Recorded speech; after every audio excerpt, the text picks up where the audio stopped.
For your new album, I know that you went to Oaxaca, right? Mm-hmm. Tell us about that experience.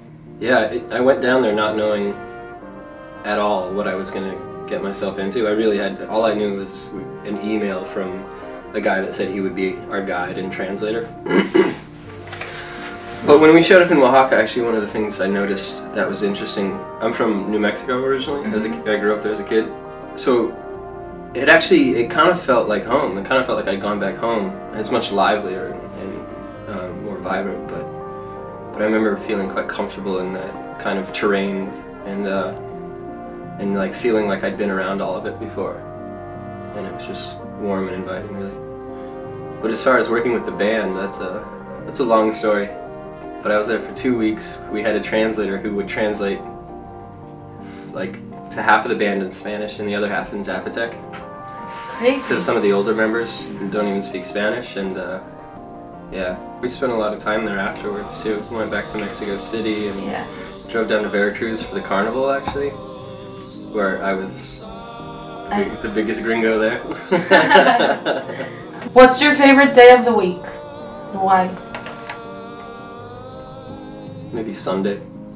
Now that I don't have to go to school or go to a job anymore, it's definitely Sunday. Because nobody thinks you're a lazy bastard if you just sit around and like, I don't know, like play video games or read a book and not really do anything.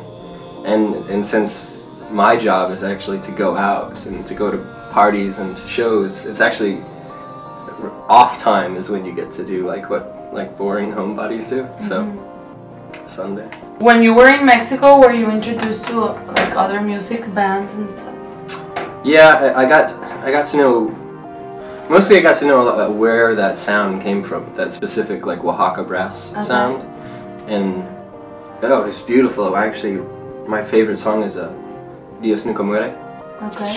Pero no importa saber que voy a tener el mismo final, porque me queda el consuelo que Dios nunca morirá. I don't know. I don't actually speak any Spanish, which is horrible. But yeah, I got to hear it like played at an actual funeral. I was sitting out of the cemetery, just going, "Oh wow, that's so beautiful." But yeah, I learned about where it came from, how it works, how they pass it from generation to generation. Like tuba players are all in one family, that kind of stuff. What's kind of ironic is what I made really good friends with a Turkish guy that lives in Mexico City. Okay. So actually most of the music I learned about, because he lived in Brazil, was he showed me a bunch of new Brazilian music.